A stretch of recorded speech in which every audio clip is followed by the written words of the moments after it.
Fala pessoal, tudo bom? Eu vou responder agora as perguntas que foram feitas no fórum em relação à aula do 20/3 de 2020, em que eu apresentei o Y-Balance Test, Rope Test, ombro do arremessador, fazendo a avaliação da amplitude de rotação interna e externa e como calcular essas adaptações e também sobre discinese escapular.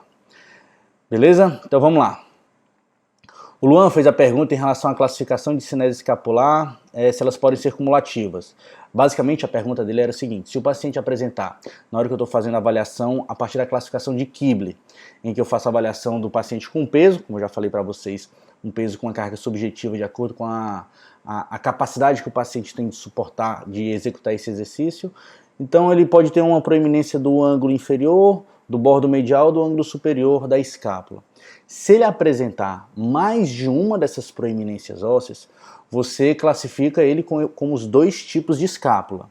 Antigamente a gente classificava ele com a graduação maior, mas essa graduação não significa que um grau 3 é pior do que um grau 1, que é pior do que um grau, que seria melhor do que um grau 2, por exemplo, comparando grau 1 e grau 2. Não, não é isso. O que nós temos é uma classificação para determinar qual a disfunção do paciente, qual vai ser a linha terapêutica. Então, se o paciente apresenta uma proeminência do ângulo inferior da escápula e uma proeminência do bordo medial da escápula, a gente vai classificá-lo como um escápula do tipo 1 e do tipo 2. Se ele apresentar uma proeminência do ângulo inferior da escápula e, porventura, uma proeminência do ângulo superior da escápula, mas não apresenta uma proeminência do bordo medial da escápula, enfim, eu nunca vi um caso desse, mas vamos supor, ele é classificado como tipo 1 e tipo 3. Certo? Mas normalmente os pacientes apresentam um tipo de discinese escapular, certo? A Paloma fez uma pergunta em relação aos Rope testes, se é necessário executar os 4 Rope testes, e da mesma forma se o paciente apresenta, por exemplo, 3 Rope testes dentro de uma margem de 10, abaixo de 10%, que é um critério de alta, e em um Rope test ele apresenta uma margem acima de 20%, como é que deveria ser nossa tomada de decisão clínica nesse aspecto? Primeiro ponto, a descrição do teste, e eu quero que vocês utilizem os 4 Rope testes. Nem todo mundo na prática clínica utiliza os 4 Rope testes. No próprio Congresso da SUNAF eu moderei uma mesa redonda sobre critérios de retorno ao esporte após uma lesão do ligamento cruzado anterior, e tinham 3 fisioterapeutas assim, que utilizam muito critério de retorno ao esporte após lesão do ligamento cruzado anterior, e nenhum utilizava os 4 Rope testes, apenas eu utilizava esses 4 Rope testes, mas na descrição, na essência, você utiliza sim os 4, tudo bem? Agora, caso o paciente apresente 3 testes abaixo de 10% e um teste acima de 20%, nesse cenário fictício que a Paloma nos trouxe, eu refaria o teste que deu acima de 20%. Por quê? Porque não é lógico um paciente apresentar 3 testes para alta e um teste com uma assimetria tão importante acima de 20%. Então, muitas vezes o que pode ocorrer é uma falha no procedimento de avaliação. Tem um efeito aprendizado, de repente o paciente nunca fez esses Rope testes e no começo ele estava com medo, estava com receio, acaba dando uma discrepância, uma diferença muito grande entre os resultados do membro lesionado e o membro não lesionado. Mas o que é que pode ocorrer? De repente o paciente apresenta 9% em um, 8% no outro e apresenta 11, 12% em um Rope teste só. Então esse é um cenário que você sabe que fez o teste muito bem feito, porque é difícil o paciente apresentar, por exemplo, uma simetria de 5%, ele vai ter 5% ali de assimetria, o que é simétrico, e num outro teste ele apresentar 15, 20, 25%. Não, alguma coisa ocorreu de falha, que normalmente os testes vão tender a se comportar de maneira semelhante. Então, nesse cenário que a Paloma falou, mas trazendo um pouco mais para testes, para números mais próximos. Então, o cara fez 8, 7, 9 e 1, ele fez 12%.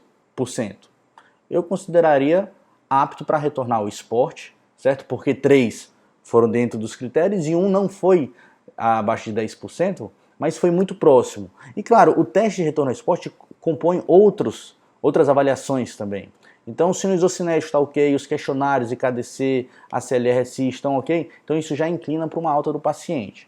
Mas se um Rope teste, se apenas um Rope teste ele apresentar déficit, em vários outros testes, além dos Rope testes, ele apresentar déficit, ele não apresentar uma pontuação ótima para retorno ao esporte, aí ele não está apto para retornar ao esporte. Então, o Rope teste é um conjunto de testes que eles não podem ser vistos isoladamente, eles têm que ser vistos dentro de um contexto, certo?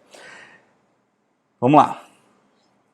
A Kathleen fez uma pergunta. Além do fortalecimento do quadríceps, quais as outras variáveis devem ser melhoradas para que tenha um retorno ao esporte e realização do rope test sem que tenha risco ao paciente pós-lesão do LCA? Então, quando a gente fala do rope test, a gente está verificando a função do membro inferior como um todo.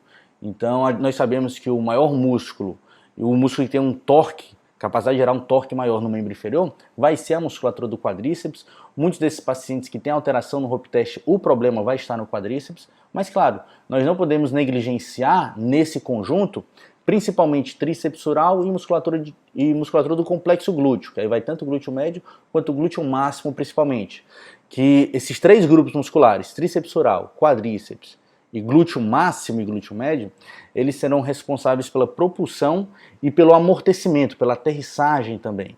Então, se o paciente apresenta um déficit, a gente tem que pensar que esses grupos musculares ou um desses grupos musculares está em disfunção. Mas além disso, eu tenho que expor gradualmente o meu paciente ao teste. Então, nesse conjunto, não adianta eu ficar fazendo exercícios em cadeia cinética aberta, exercícios em cadeia cinética fechada e esperar que ele tenha uma performance num salto unipodal de maneira adequada. O que eu vou precisar trabalhar no meu paciente é o quê? Estratégias de salto. Eu vou ter que fazer treinos pliométricos com o meu paciente, eu vou ter que fazer treinos de salto propriamente dito. Aula sobre treino pliométrico a gente ainda vai ter, que a gente vai ter uma aula sobre treino excêntrico e treino pliométrico dentro de uma perspectiva da reabilitação esportiva. Então, além de pensar nesses três grupos musculares, eu vou ter que treinar salto e treinar pliometria com o meu paciente. Beleza, Kathleen? Vamos lá. A Rayane acabou respondendo. A Kathleen falou de estabilidade dinâmica, força de isquiotibiais, certo? Pronto.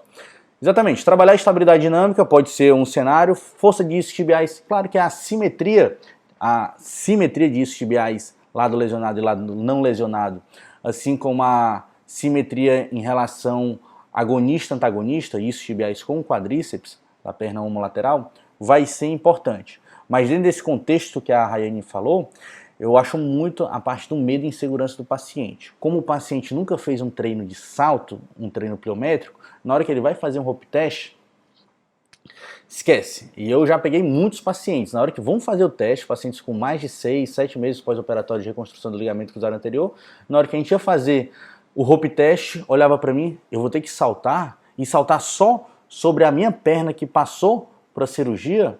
Então assim, não se cumpriu todas as etapas, o paciente tinha medo, insegurança, e isso já é um cenário contra o retorno ao esporte do paciente. Nós sabemos que esses fatores psicológicos acabam estando associados a uma menor taxa de capacidade de retornar ao esporte e uma maior taxa de relesão após retorno ao esporte.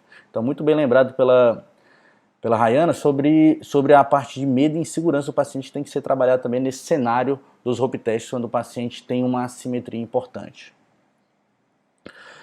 A Lara perguntou sobre o Y-Balance Test possui algum resultado de referência para atletas de alta performance. Então, sempre nós nos preocupamos com isso. Essa é uma pergunta muito corriqueira, Lara, sobre qual é o padrão normativo, por exemplo, no Y-Balance Test para alcance anterior, no Y-Balance Test para alcance posteromedial lateral, mas também para o rope test, para o isocinético, nas avaliações que a gente faz no Get Up and Go, sentar e levantar, todos os testes que a gente faz funcionais, me perguntam muito sobre padrões normativos. E nós não temos esses padrões normativos para nenhum tipo de teste. Porque eles vão acabar variando muito de acordo com o perfil populacional, se é homem, se é mulher, se é jovem, se é adulto, se é idoso, se é praticante de atividade física ou não, e se é praticante de atividade física recreativa, se é um atleta profissional, quais as características antropométricas do paciente, já que a gente está falando do Y-Balance Test, por mais que possa normalizar, o IMC do paciente, isso vai interferir ou não. Então o que nós temos, Lara, o Y-Balance Test, a forma que nós temos de comparar perfis populacionais semelhantes é fazendo aquele cálculo normalizando pelo comprimento do membro inferior, como eu falei para vocês, e assumindo uma diferença entre o lado lesionado e o lado não lesionado, ou o lado dominante e o lado não dominante, uma diferença de até no máximo 4 centímetros, como um padrão normativo ali, certo? Mas a gente não tem uma distância nem absoluta, nem normalizada pelo comprimento do membro inferior, que seria uma performance, um desempenho ótimo no Y-Balance Test. Então vai muito pela comparação do lado dominante, não dominante, lesionado, não lesionado, ou estando todo mundo no mesmo contexto, eu faço essa avaliação. Só jogadores de futebol, então eu verifico com jogadores de futebol normalizado pelo comprimento do membro inferior, eu verifico se aquele atleta em específico ele está na média, ou ele está muito acima ou muito abaixo da média, aí eu consigo determinar se ele está bem treinado ou mal nessa variável. A Débora perguntou, no Y-Balance Test, quando se fala em diferença entre membros maiores que 4 centímetros, essa diferença é vista como fator de risco, se encontrar em apenas uma direção ou precisa estar presente nas outras? Sobre o composite, qual seria o valor mínimo para considerar adequada a estabilidade postural? Então a pergunta da Débora, a Débora perguntou em relação à diferença maior que 4 centímetros, se isso é apenas em uma direção ou em todas as direções. Os estudos coortes prospectivos que mostraram uma diferença acima de 4 centímetros como fator de risco foi para o anterior.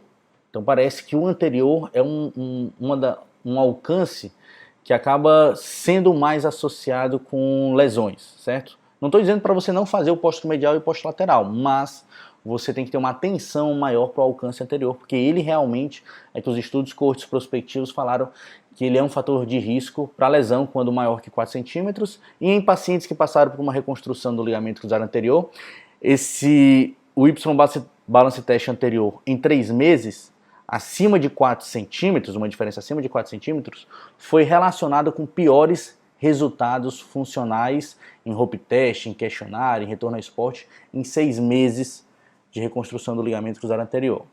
Então, principalmente o alcance anterior, certo? E a sua pergunta, Débora, acabou caindo muito na pergunta da Lara. A gente não tem esse padrão normativo, a gente não tem o que seria adequado, nem no composite, nem no anterior, posto medial, nem no posto lateral.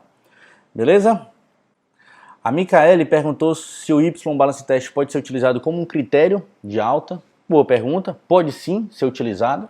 Eu utilizo mais como um critério de acompanhamento funcional do paciente, mas ele não é tão descrito assim como um critério de alta. Mas você pode utilizá-lo perfeitamente. Muitas vezes a pessoa não tem isocinético, a pessoa não tem nem um dinamômetro isométrico, aí você pode fazer a avaliação do Y-Balance Test anterior para fazer inferências da função do quadríceps do paciente.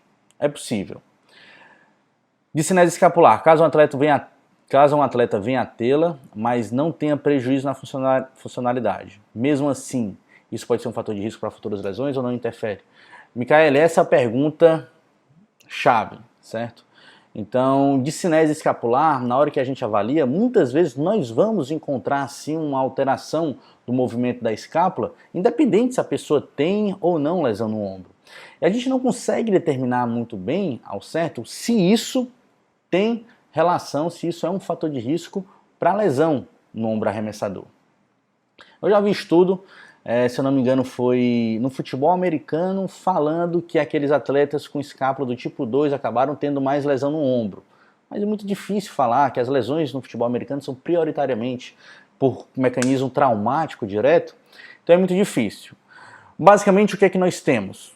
Não, certo? Então, a gente não tem assim de forma consistente falando que uma discinese escapular vai levar a uma lesão no ombro, mas sim, nós utilizamos a avaliação da discinese escapular em pessoas com lesão no ombro para identificar quais variáveis nós temos que enfatizar. Porque muitas vezes também nós não sabemos quem veio primeiro, se foi o ovo ou a galinha, se foi a discinese escapular que levou a alguma lesão no ombro ou se foi a lesão no ombro que levou a uma discinese escapular, certo? De qualquer maneira, nos pacientes com dor, com alguma lesão no ombro, e apresentando uma discinese, a gente vai ter que trabalhar isso. A gente vai ter que trabalhar esses músculos, ativação muscular, o relaxamento do trapézio superior e elevador da escápula, se for o caso de uma escápula do tipo 3, alongamento de peitoral menor, se for o caso de uma escápula do tipo 1. Então a gente vai ter que ativar, fortalecer ou relaxar, alongar alguns grupos musculares, independente se isso foi ou não fator de risco, beleza? Mas essa pergunta, queria ter a resposta na ponta da língua. Sobre o ombro do arremessador, ele avalia apenas a amplitude de movimento de rotação interna e externa? Não. O ombro do arremessador, ele é uma síndrome, certo? O ombro do arremessador é uma síndrome que é encontrada em atletas que são submetidos em esportes de arremesso, principalmente arremesso que a gente chama, que coloca o ombro numa posição de 90-90, que é 90 graus de abdução do ombro e 90 graus de rotação externa do ombro. Então esses movimentos de 90 e 90, que a gente vai pensar o tênis, o beisebol, o handball, o próprio vôlei tem muitos cortes que acabam se assemelhando a essa posição, então a gente chama de, esses atletas, quando sofrem alguma lesão, a gente chama de que esse atleta tem a síndrome do ombro do arremessador ou que esse atleta tem um ombro do arremessador. Entre as variáveis que nós podemos avaliar no ombro do arremessador, uma variável clínica e que é muito rápida e fácil de ser feita, são justamente as avaliações de amplitude de movimento de rotação do ombro. Vocês ainda vão ver nas lesões de membro superior, especificamente nas lesões de ombro e cotovelo, acredito que vai ser o professor Rodrigo ou a Shalimar que vai dar essa aula, vocês vão se aprofundar sobre a teoria do ombro do arremessador, certo? Mas basicamente o que vai ocorrer por causa do gesto contínuo de arremesso, certo? Você vai ter microlesões da cápsula posterior do ombro e essas microlesões vão cicatrizar. Na hora que cicatriza, se forma uma fibrose ali, então a cápsula articular posterior fica muito dura, muito espessa por causa dessas microlesões e da fibrose no processo de cicatrização. Isso vai causar uma contratura da cápsula posterior do ombro e a partir daí desencadeia uma série de condições clínicas. Mas aí eu não vou adiantar, vou deixar aí para o professor Rodrigo ou a professora Shalimar passar essas informações para vocês, beleza? Mas basicamente a gente tem outras disfunções, mas a principal vai ser as adaptações de amplitude de movimento, sim, Vitória. Mislênia perguntou sobre o rope test, serão realizados 2 saltos de treino e 2 saltos de teste. Para analisar os saltos de teste, será feita a média dos 2 resultados ou será avaliado o melhor resultado? Boa pergunta, Mislênia. Não acredito que passei batido isso na aula, mas acontece. Vai ser feito a média dos 2 resultados. O que é importante, se nesses dois saltos válidos teve uma diferença maior que 10% entre um e outro, então você refaz um terceiro salto. Você faz um terceiro salto por quê? Porque pode estar ocorrendo um efeito aprendizado do paciente. Então eu faço um teste, deu 1 metro. Eu faço o segundo teste, isso válido, deu 1,5 metros. Não tem como eu pegar a média disso, porque um deu 1 metro, 1,5 metros, esse paciente está melhorando a performance. Então você faz um terceiro teste. Aí de repente ele encontra, opa, chegou 1,60 metros. Então pronto, aí eu tenho uma diferença menor que 10%. Então pega de 1,60 e 1,50 e faço a média dela, beleza? Então eu tiro a média sabendo que dos 2 testes válidos, eu não posso ter uma diferença maior que 10% entre esses testes. Vamos lá, vamos para a pergunta da Sara agora. A Sara perguntou se o aquecimento é permitido antes do rope test. Sim, normalmente o rope test é a última bateria de testes que eu faço num paciente, porque são os testes mais agressivos, que acabam colocando em risco maior o paciente que tenha tido uma lesão no membro inferior. Então, normalmente, são os últimos testes que eu faço. Ele precisa ir bem em todos os testes até começar o rope test. Então, ele já vem aquecido. Se, de repente, você fez uma bateria de testes e, num segundo momento, vai fazer os rope testes, é, sim, interessante você fazer um aquecimento. O que pode influenciar cada alcance anterior? Então na aula lá a gente falou que principalmente o alcance anterior ele vai ser influenciado pela dorsiflexão do tornozelo e pela fraqueza da musculatura do quadríceps. São as duas principais variáveis que vão influenciar o alcance anterior. E eu quero que vocês fiquem só com elas, certo? Vocês vão encontrar sim artigos falando que a musculatura do glúteo acaba tendo influência com o alcance anterior. Vocês vão encontrar artigos falando que a fraqueza dos flexores plantares vão estar associados com alcance posteromedial ou posterolateral, mas isso são estudos muito incipientes, pequenos, e é um estudo só que fala isso. O que a gente acaba encontrando de forma consistente é dorsiflexão do tornozelo e fraqueza da musculatura do quadríceps associada com alcance no Y-Balance Test, principalmente o alcance anterior, beleza, Sara? E os Black Burns, tem série e repetições específicas? Não, os Black Burns são exercícios para ativar os estabilizadores da escápula, e o que você vai fazer é utilizar os princípios de prescrição e periodização do treino que vocês tiveram com o Carlos, certo? Então você vai ter que chegar na fadiga daquele grupo muscular. como você vai chegar, pode ser aumentando a carga, pode ser aumentando o número de repetição, se for em isometria, que você pode fazer isométrico, pode fazer isotônico concêntrico e excêntrico, aí vai depender muito da necessidade de cada paciente, mas não tem série e número de repetições específicas. O importante em isometria ou isotônico, excêntrico e concêntrico, é chegar sempre na falha muscular, na fadiga do paciente. Ok? A Vitória respondeu a Micaele aqui, falando que o Y-teste pode ser sim utilizado como critério de alta. Já falei para vocês também, já respondi. Continuando aqui, a Caiusca fez uma pergunta sobre outros rope testes, porque nós temos estudos mostrando que o rope teste figura em 8 e o up and down teste, ele saltando, pulando uma plataforma em cima de um step e descendo, fazendo esses rope testes também é uma possibilidade, principalmente para pacientes com entorse do tornozelo. E sim, nós temos vários tipos de rope test, para falar a verdade. Nós, além desses 4 rope testes que vocês aprenderam, do rope test simples, o triplo, o cruzado, os 6 metros cronometrado, que são os mais difundidos, nós temos um rope test lateral com uma distância de 20 centímetros, temos o rope test up and down, você saltando num step e descendo no step, você tem um figure em 8, você tem outros rope tests também, quadrado, onde o paciente salta para frente e vem para o lado, e volta, e vai para frente, e volta, e vem para o outro lado, e volta, e faz dessa forma por um tempo específico. Nós temos várias possibilidades de rope test. Mas o que acaba sendo mais difundido são os testes do Frank Noyes, esse que eu acabei falando para vocês. Vocês podem fazer uso de outros tipos de rope test, mas aqui no momento, vocês sabendo desses 4 rope testes e utilizando, por mais que seja para entorse tornozelo, que seja para lesão da LCA, lesão da LCP, paciente com dor patelofemoral, mas são pacientes jovens, fisicamente ativos e que querem voltar a uma demanda esportiva importante e que necessite de rope test, você fazendo esses 4 rope testes, tá, de forma excelente.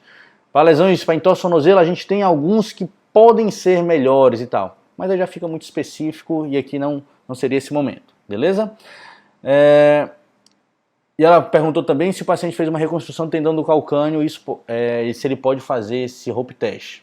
Você tem que ter confiança que esse paciente vai conseguir executar o teste. Como eu sempre falo, o rope test não é um teste que você faz para verificar se o paciente está bem. Ele é um teste que você faz naquele paciente que você tem certeza que ele está bem, que ele vai suportar o teste. Você só vai querer saber se ele tem assimetria ou não. Porque acontece muitas vezes, a pessoa chega, não tem confiança que o atleta está pronto para retornar ao esporte, e chega, vamos ver se no rope test ele vai bem. Porque se ele estiver bem no rope test, de repente a gente até dá alta para ele. Não. Se você não tem confiança que teu atleta está bem, nem faça o rope test. Esse é o primeiro ponto. Então você só vai fazer rope test se o paciente realmente estiver apto para isso. Se ele fez uma reconstrução do tendão do calcâneo e quer voltar a fazer esportes, de repente ele rompeu correndo, jogando basquete, jogando vôlei, enfim, qualquer atividade esportiva que seja, e ele quer voltar para essa atividade esportiva, Caiusca, ele vai precisar fazer rope test. Ele vai precisar fazer. O Douglas perguntou aqui se existe alguns dos exercícios do Black Burns que devem ser priorizados dependendo de tipo de discinese escapular do nosso paciente. Não tem. Aqueles Black Burns, eles são exercícios globais para os estabilizadores da escápula. O que é importante, você nunca vai começar com aqueles exercícios de 90, posição de 90 e 90, ou de flexão do ombro no plano escapular já nos últimos graus. Normalmente a gente tende a começar com o extensão, o abdução horizontal, para depois evoluir para 90 graus e para depois evoluir para no plano escapular nos últimos graus, certo? Você pode utilizar todos eles ali, o que vai ser importante é você seguir essa sequência que eu acabei de falar. Normalmente eu trabalho, independente da discinese escapular do paciente, pensando em ativar a musculatura dos estabilizadores da escápula, eu começo com Black Burns com extensão do ombro, certo? Paciente deitado em decúbito ventral, depois a abdução horizontal, depois a abdução em 90 graus com rotação externa e por último, nos últimos graus no plano escapular, certo? Nos últimos graus da glenomeral no plano escapular. Então eu sigo essa sequência que isso vai gerando de menos estresse a mais estresse no complexo glenomeral. Beleza? Mas aqui tem pergunta que não acaba mais, viu? Mas vamos lá. Respondendo no domingo à noite. Deixa eu ver que horas são. São 6h10. Mas é isso aí, o EAD permite essas possibilidades. A Larissa perguntou... A Larissa perguntou não, ela respondeu. Vitória, pelo que entendi, sim, o teste do ombro do arremessador avalia as adaptações de amplitude de movimento de rotação interna e externa, a fim de identificar os riscos de lesões, no caso GIRD, patológica, assimetria e TRM. Perfeito, Larissa, isso mesmo. A Lisa, no Y-Balance Test, para comparar os resultados entre outros indivíduos de um mesmo grupo, deve-se primeiro normalizar o comprimento dos membros pela equação. Perfeito, Lisa? Se eu quiser comparar os resultados do teste entre os atletas, eu devo fazer a equação com os resultados do comprimento de cada um e depois comparar? Como ocorre essa comparação? Lisa, é da mesma forma que você falou em cima, certo? Então, se eu quero comparar diferentes pessoas, eu tenho que normalizar por alguma variável antropométrica. No Y-Balance Test, a normalização se dá pelo comprimento do membro inferior, avaliado a IAS, ao maléolo lateral. Beleza. Se eu tenho um time, por exemplo, jogadores de futebol, jogadores de vôlei, de basquete, eles vão ter estatura diferente, mesmo assim, tudo bem. Mas para eu saber se dentro daquele time, por exemplo, eu pego lá o time do Ceará, do professor Rodrigo, e vou fazer o Y-Balance Test nesses jogadores. Eu tenho jogadores que vão ter estaturas diferentes, certo? Mas eu utilizo o comprimento do membro inferior de cada um dos atletas para fazer a normalização com os seus resultados. Então, o alcance anterior de um atleta X, eu vou normalizar pelo comprimento do membro, assim como o posto lateral, o posto medial e o composite, certo? Do membro dominante e do membro não dominante. E vou normalizando isso de acordo com cada atleta. E eu vou pegar esse valor normalizado, eu vou saber se um desses atletas, de repente, por mais que seja o mais alto, quando normalizo pelo comprimento do membro inferior, ele teve um péssimo desempenho. De repente, ele teve um alcance de 20% do comprimento do membro inferior dele, enquanto todos os atletas, na média, eles estão tendo um alcance de 60%. O que está acontecendo com esse cara? Ele está com uma limitação de dorsiflexão do tornozelo, ele está com uma fraqueza de quadríceps, ele está com déficit de estabilidade postural, então esse cara precisa ser avaliado de maneira mais específica, porque ele está bem abaixo do que os outros atletas do clube estão. Então precisa dessa atenção. Então a comparação ocorre dessa forma, você vai utilizar a equação para cada membro, certo? Membro dominante e membro não dominante, e faz essa normalização para o alcance anterior, posto-lateral e posto-medial, certo? Da mesma forma para outro membro, e você vai ter ali um resultado do alcance dele normalizado pelo comprimento do membro inferior, e você vai comparar isso com os outros atletas. Aí eu consigo fazer essa comparação. Beleza, Lisa? Se você tiver mais alguma dúvida, pode acionar os monitores ou pode me acionar também. A Beatriz perguntou, nos resultados do Y-Balance Test, existem situações específicas para optar usar o composite ou a média de cada direção? Não, você vai utilizar as 4 variáveis. Então, o ideal é você sempre utilizar as 4 variáveis. Você vai utilizar a média, né? Você faz 3 repetições, você utiliza a média do alcance anterior, a média do alcance posto-lateral e a média do alcance póstero-medial, certo? Posto-lateral, póstero-medial. Eu vou pegar a média do alcance anterior, a média do alcance posto-lateral e a média do alcance póstero-lateral e vou fazer a média desses 3 para chegar no composite, tá entendendo? Então eu vou pegar a média do alcance anterior, do posto-lateral e do póstero-medial, vou ter um número só para cada alcance e esse um número para cada alcance eu vou somar e dividir por 3, aí eu vou ter o composite, beleza? Então eu sempre utilizo essas 4 variáveis. Professor, além de lesão do LCA, quais são os outros tipos de lesão em que o Hope Test é indicado? Excelente pergunta, Luana. Então, Érica, Luana, enfim, a Érica perguntou em quais outras lesões, a gente acaba falando muito para a lesão do LCA, mas os Hope Tests, eles não são específicos para o LCA. Os Hope Tests, eles avaliam a função, certo? Então é um teste de desempenho do membro inferior, em que eu comparo o membro lesionado e o membro não lesionado. Então, qualquer tipo de paciente que tenha uma lesão dos membros inferiores, que seja tornozelo, fascite plantar, já perguntaram aqui sobre uma ruptura do tendão do calcâneo, qualquer tipo de lesão no joelho, dor patelofemoral, lesões ligamentares, lesões meniscais, lesão muscular, não sei se eu falei, lesões no quadril também, enfim, o paciente teve lesão no membro inferior, mas aí vem um perfil. O cara quer retornar ao esporte de alta demanda e o esporte dele exige saltos, existe mudança de direção, existe essa aterrissagem importante, aí sim é importante. Porque de repente vem um perfil do cara rompeu o LCA, mas o cara tem 70 anos de idade e o esporte dele é nadar e ele operou. Ele acabou rompendo porque ele, enfim, escorregou, descendo uma escada e acabou rompendo o ligamento cruzado anterior. Ele não precisa fazer rope teste. O cara tem, sei lá, 60, 70 anos de idade, ele não corre, não faz nenhum esporte com alta demanda, o que ele faz é natação. Você não precisa expor o paciente desse a um rope teste, certo? Então ele tem que ter um perfil, pode ser um jovem, um adulto, mas ele tem que ter como objetivo retornar ao esporte de alta demanda. E teve lesão de membro inferior. Aí para qualquer tipo de lesão você faz os rope testes. Beleza, pessoal? Então, como a gente havia combinado, eu deixei a aula disponível, a aula vai continuar disponível, mas o fórum especificamente, eu vou assumir as perguntas apenas por 48 horas. Esse vai ser o nosso esquema para eu dar as presenças, os comentários que vocês fizeram, comentários pertinentes como foram aqui nesse fórum. Então eu sei que vocês assistiram, então eu friso mais uma vez, vocês têm 48 horas para cada fórum para mandar as perguntas, não só perguntas, e perguntas que sejam pertinentes, certo? Mas também vocês podem responder as perguntas dos colegas. Aí sempre ao final a gente vai fazer esse compilado aqui com todas as informações para tirar as dúvidas que foram geradas. Beleza? Então até a próxima, pessoal.